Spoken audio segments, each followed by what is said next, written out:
Hola, hola, gente que nos escucha y que nos sigue a través de los distintos medios y redes sociales.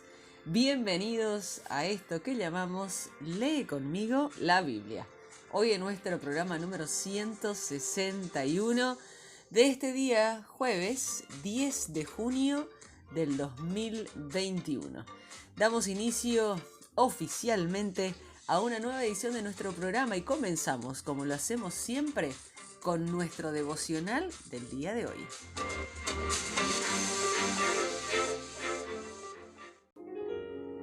Y nuestro devocional del día de hoy se titula Los problemas no tienen la última palabra.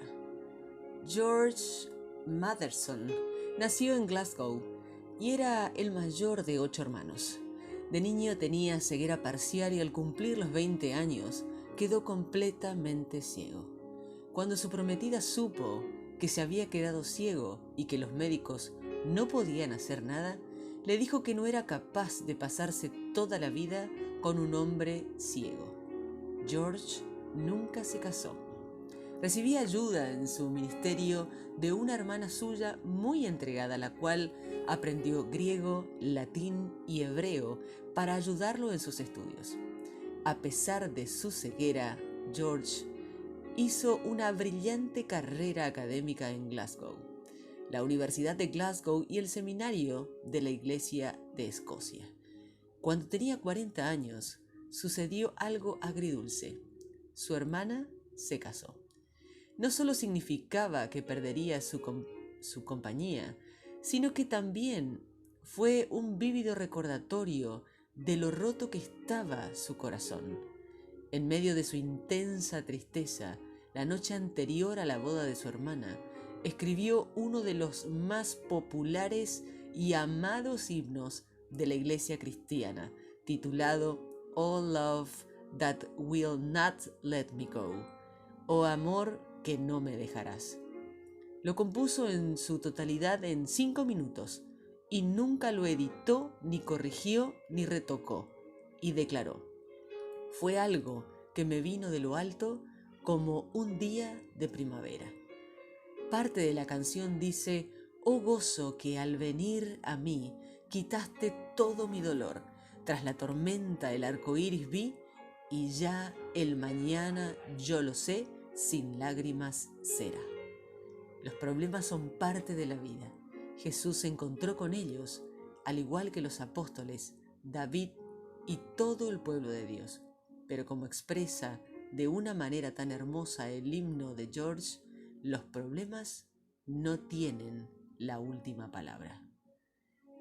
En el libro de Salmos, el capítulo 71, nos habla acerca de restaurado tras muchos problemas. Dios no promete un camino fácil y allanado. La vida puede ser extremadamente dura. El salmista ve muchas desgracias y aflicciones, como lo escribe en el verso 20. Sus problemas, presiones y preocupaciones no eran ocasionales ni triviales, eran muy serios y numerosos. Te da un modelo de cómo responder en circunstancias así. Punto número 1. Sigue confiando. Es fácil confiar en Dios cuando las cosas van bien. El reto es seguir haciéndolo en medio de los problemas. No pares de creer en la bondad de Dios. Tu justicia, oh Dios, alcanza los cielos más altos. Has hecho cosas tan maravillosas.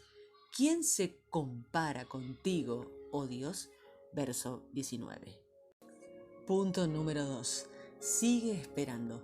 Tus dificultades no durarán para siempre. En medio de ellas hay esperanza. El verso 20-21 dice: pero volverás a darme vida y me levantarás de las profundidades de la tierra. Me restaurarás incluso a mayor honor y me consolarás una vez más. Dios utilizará y usará todas sus facultades para bien y moldeará tu carácter mediante ellas. Como resultado, Él incrementará tu honra, te confortará en medio de ellas para que tú puedas confortar a otros. Tercer punto importante es: sigue alabando. A pesar de las dificultades, sigue alabando a Dios. Te alabaré con música de arpa porque eres fiel a tus promesas, oh mi Dios. Te cantaré alabanzas con la lira, oh Santo de Israel. Gritaré de alegría y cantaré tus alabanzas, porque me redimiste, dice el Salmo en el verso 23. La presencia de Dios en la alabanza nos trae paz y consuelo, especialmente en los tiempos difíciles. Hechos capítulos 6 y 7 nos hablan acerca del ser rescatado de todos sus problemas. A veces se da la tentación de idealizar la vida de la iglesia primitiva, como si fuera una iglesia perfecta y que no tuviera ningún tipo de problemas. Tenemos que leer el cuadro idílico de la iglesia de Hechos del capítulo 2 con los eventos que ocurrieron en Hechos capítulo 6 y por supuesto no olvidar todas las dificultades de Pablo descritas en sus epístolas. La iglesia primitiva tenía multitud de problemas.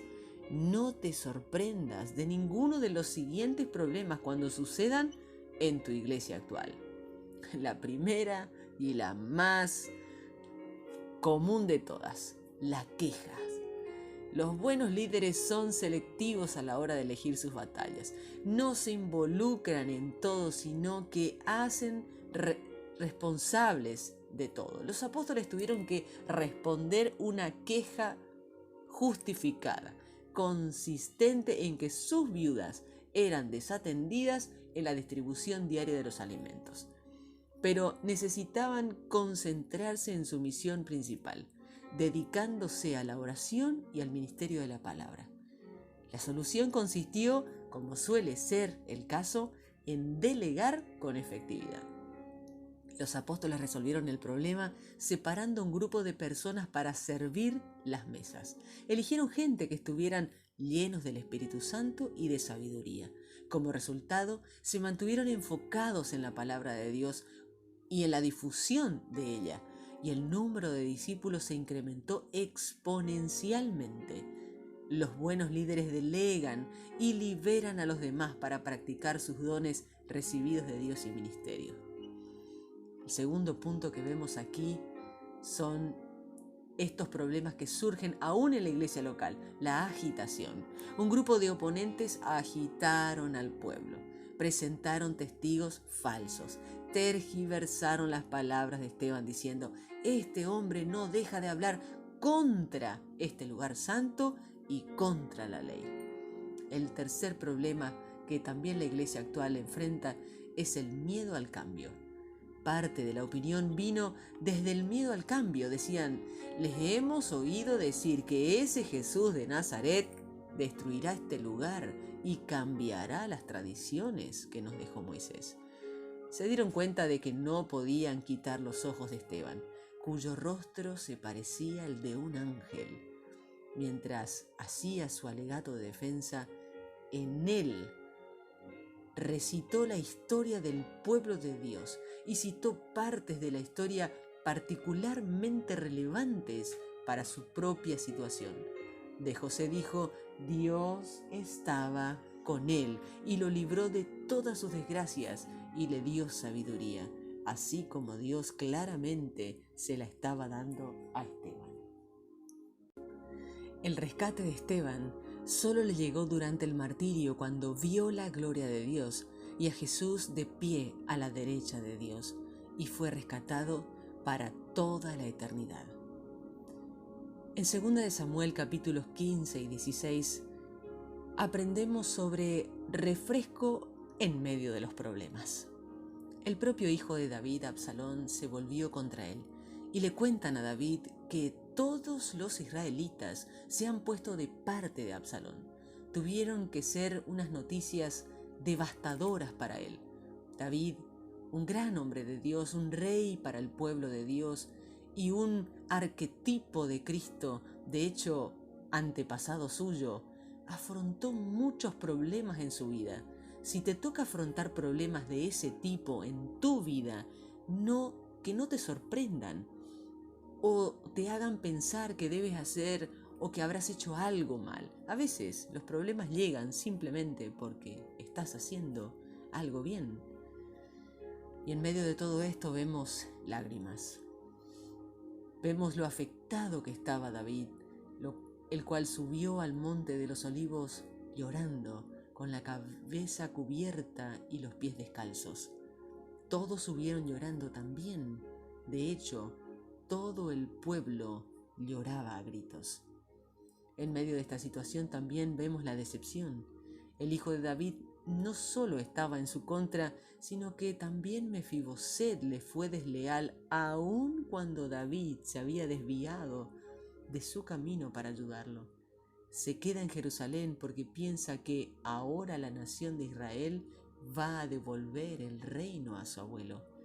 La deslealtad es siempre muy decepcionante. La crítica. Semí profería insultos tirando piedras y maldiciendo a David. Sin embargo, David no busca venganza, sino que elige dejar el asunto en manos de Dios.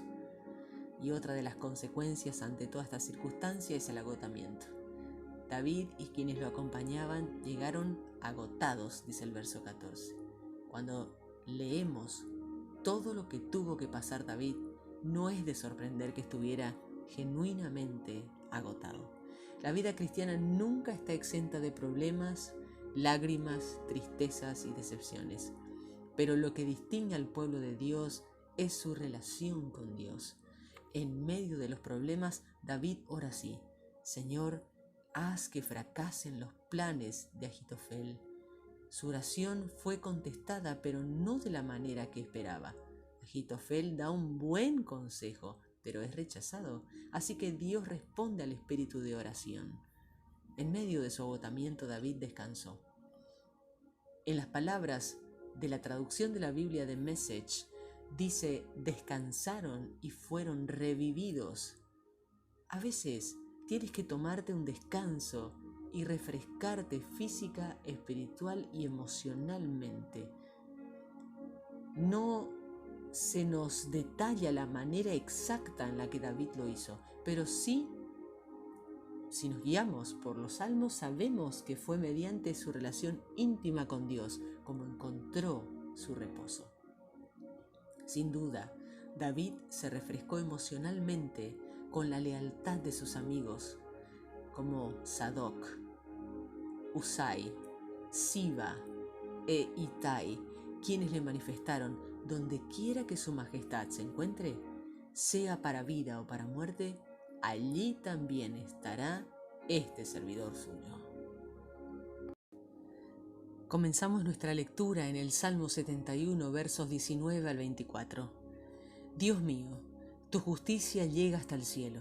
Has hecho grandes cosas, no hay Dios como tú. Aunque me has hecho pasar por dificultades y malos ratos, me revivirás y me harás volver de las profundidades de la tierra. Acrecentarás mi grandeza y volverás a consolarme. Yo te agradeceré al son del instrumento de salterio por tu fidelidad, Dios mío. A ti, Santo de Israel, te alabaré tocando el arpa. Te alabarán mis labios y todo mi ser. Cantaré a ti porque me salvaste. Mi boca hablará todo el tiempo de tu justicia, pues aquellos que querían destruirme quedaron derrotados y humillados. Hechos capítulo 6. El número de seguidores de Jesús aumentaba más y más, pero en esa época los seguidores judíos que hablaban griego se quejaban de los seguidores judíos que hablaban arameo. Decían que sus viudas no estaban recibiendo la ayuda diaria que les correspondía.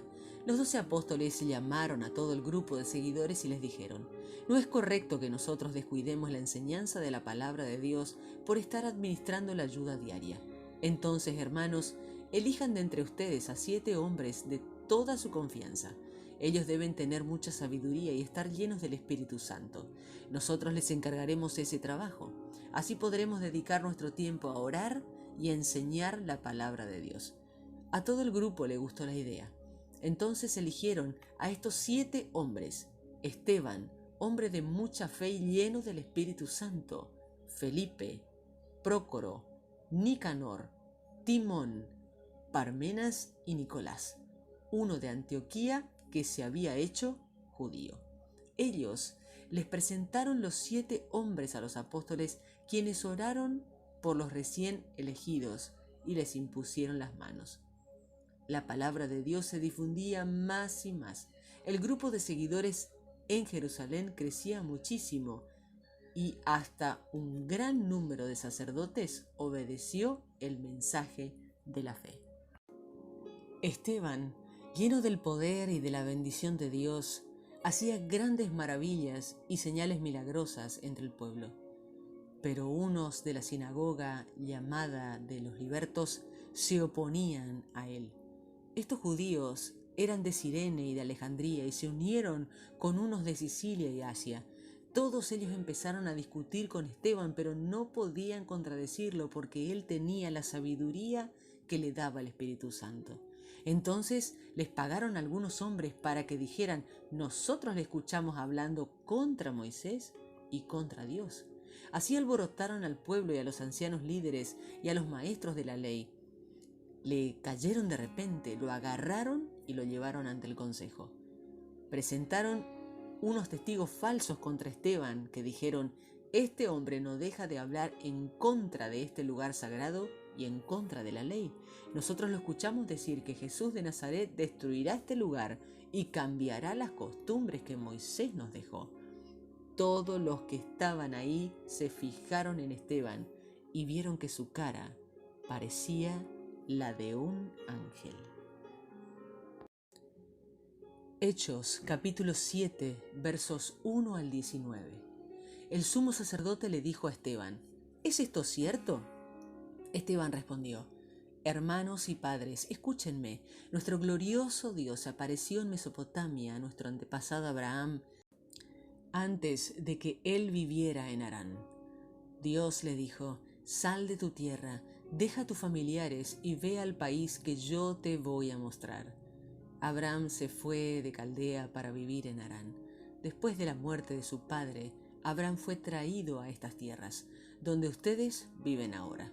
Pero Dios no le dio como herencia ni siquiera 1 metro de esta tierra. Sin embargo, Dios le prometió que le daría toda esta tierra como posesión a él y a sus hijos. Esto pasó antes de que Abraham tuviera hijos. Dios le dijo: tus descendientes serán extranjeros en tierra extraña, esclavizados y maltratados por unos 400 años, pero yo castigaré a la nación que los haga esclavos. Dios también le dijo: después de eso, tu pueblo saldrá de ese país y me adorará aquí. Dios hizo un pacto con Abraham y la señal de ese pacto fue la circuncisión. Cuando Abraham tuvo un hijo, él lo circuncidó a los 8 días de nacido. El nombre de su hijo era Isaac, quien a su vez también circuncidó a Jacob su hijo. Jacob también hizo lo mismo con sus hijos, quienes se convirtieron a su vez en los 12 patriarcas. Los patriarcas tuvieron envidia de José. Lo vendieron como esclavo y fue llevado a Egipto, pero Dios estaba con José y lo sacó de todos sus problemas. José le caía bien al faraón, rey de Egipto, por toda la sabiduría que Dios le había dado. El faraón nombró a José gobernador de Egipto y del palacio real. En toda la tierra de Egipto y en Canaán hubo una sequía tan fuerte que causó muchísima miseria, y nuestros antepasados no tenían que comer. Entonces Jacob se enteró que había comida en Egipto y envió a nuestros antepasados allá. Este fue el primer viaje a Egipto. Luego ellos volvieron por segunda vez y José se dio a conocer a sus hermanos. El faraón también se enteró de cuál era la familia de José. Entonces José envió a unos hombres para traer a su papá Jacob hasta Egipto. También trajo a todos sus familiares, en total 75 personas. Entonces Jacob fue a Egipto y él y nuestros antepasados vivieron allí hasta que murieron. Más tarde llevaron sus cuerpos a Siquem y los pusieron en la misma tumba que Abraham les compró por cierta suma a los hijos de Hamor en Siquem. Cuando la promesa que Dios le hizo a Abraham estaba por cumplirse, nuestro pueblo ya se había multiplicado muchísimo en Egipto. Entonces llegó al poder en Egipto un rey que no sabía nada de José. Él oprimió con astucia a nuestro pueblo y lo trató con crueldad. Los obligó a abandonar a sus hijos para que murieran. Segunda de Samuel capítulo 15, versos 13 al 37. Un mensajero le dio la noticia a David: el pueblo de Israel está siguiendo a Absalón. Entonces David les dijo a los oficiales que se habían quedado con él en Jerusalén: vámonos, huyamos de aquí. Absalón no dejará a nadie vivo. Démonos prisa, porque si nos alcanza, nos matará a todos y destruirá a Jerusalén. Los oficiales del rey le dijeron: como ordene su majestad. El rey David salió con toda la gente de su casa. Solo dejó a 10 de sus concubinas a cargo de su casa. El rey se fue con toda la gente que lo atendía. Al llegar a la última casa, todos los oficiales se pusieron al lado del rey, al igual que todos los mercenarios cretenses, filisteos y 600 hombres gititas que se le unieron en Gat. Entonces el rey le dijo a Itai de Gat: ¿por qué nos acompañas? Regresa y quédate con el nuevo rey Absalón. Tú eres extranjero, esta no es tu tierra.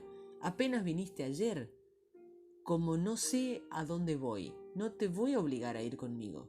Toma a tus hermanos y regresa, que el Señor sea fiel y leal contigo.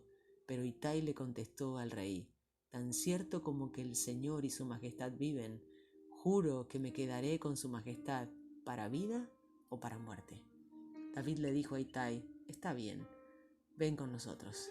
Así que Itai de Gat y toda su gente cruzaron con él el arroyo de Cedrón. Todo el pueblo iba llorando amargamente. El rey David cruzó el arroyo de Cedrón y entonces todo el pueblo salió al desierto. Sadoc y los levitas que iban con él llevaban el cofre del pacto. Lo dejaron reposar un rato en el suelo para que Abiatar orara hasta que todo el pueblo saliera de Jerusalén. El rey le dijo a Sadoc: devuelve el cofre de Dios a Jerusalén. Si el Señor quiere, Él permitirá que yo regrese y vea su templo. Pero si dice que no soy de su agrado, entonces Él hará conmigo lo que bien le parezca. También el rey le dijo a Sadoc: escúchame, regresa a la ciudad en paz. Lleva contigo a tu hijo Ahimás y a Jonatán, hijo de Abiatar. Te esperaré cerca del cruce del río que lleva al desierto hasta que sepa de ti. Así que Sadoc y Abiatar devolvieron el cofre del pacto a Jerusalén y se quedaron allí. David subió al monte de los olivos llorando, con la cara cubierta y los pies descalzos. Todos los que estaban con David también se cubrieron la cabeza y acompañaron a David en su llanto.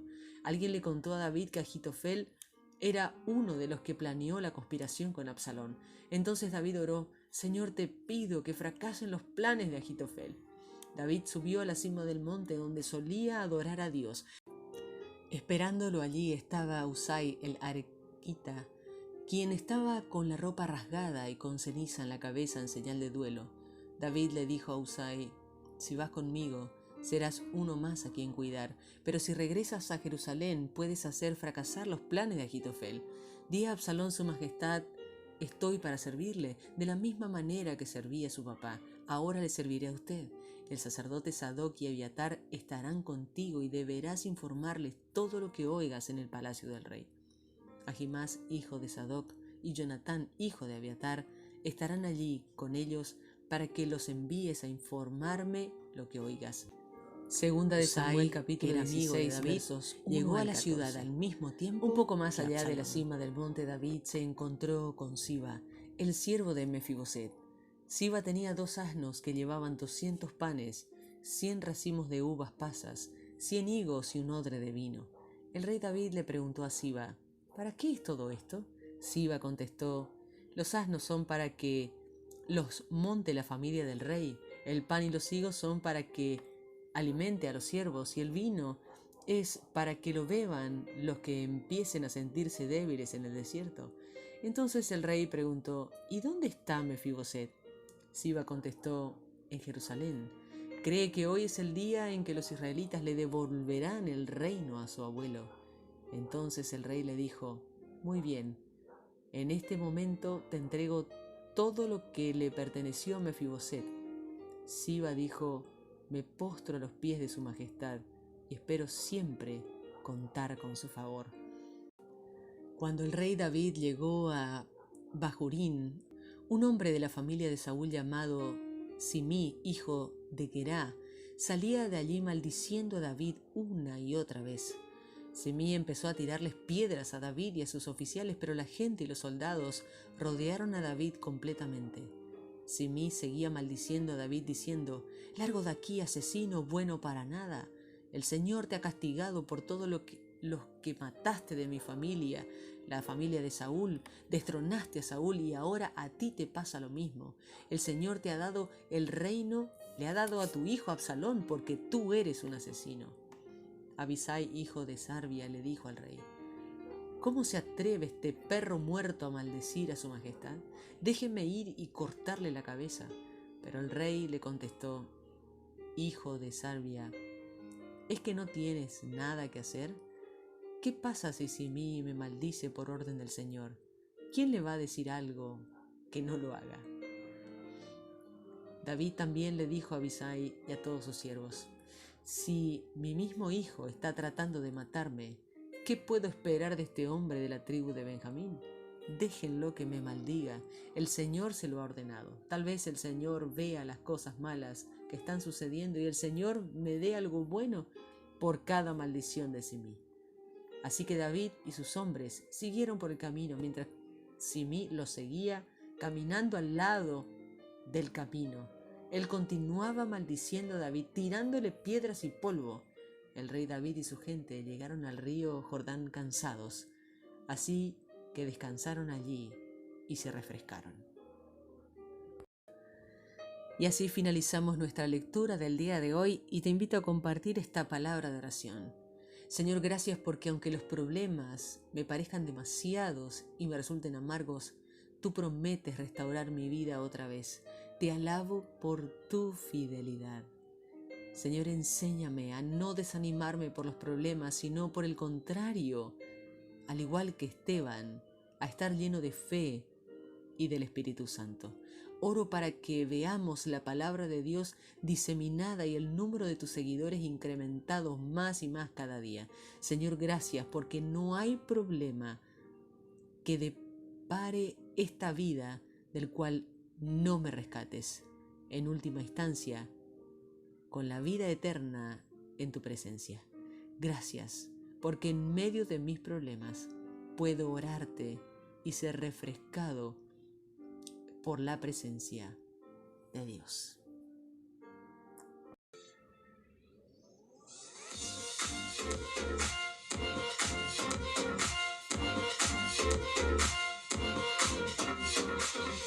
Y así llegamos al final de nuestro programa del día de hoy, el número 161 de esto que llamamos Lee conmigo la Biblia.